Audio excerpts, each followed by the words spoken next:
Another day, another adventure. Hello everyone! For today's video ay samahan nyo kami mamasyal dito sa Legazpi, Albay. Dito nga kami nag-stay sa Tribal House Village. Maganda nga ang ambience at view dito dahil makikita ang Mayon Volcano. Pet friendly din pala dito sa resort na to guys.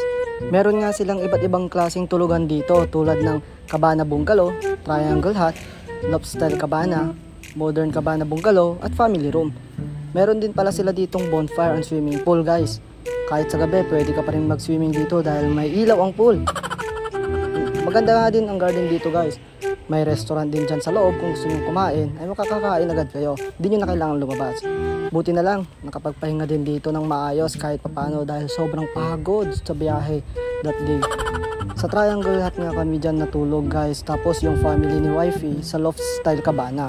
Sulit nga ang pag-stay namin dito. Syempre, nag-enjoy naman kaming lahat eh. Thank you guys for watching. If you want more adventure, follow na.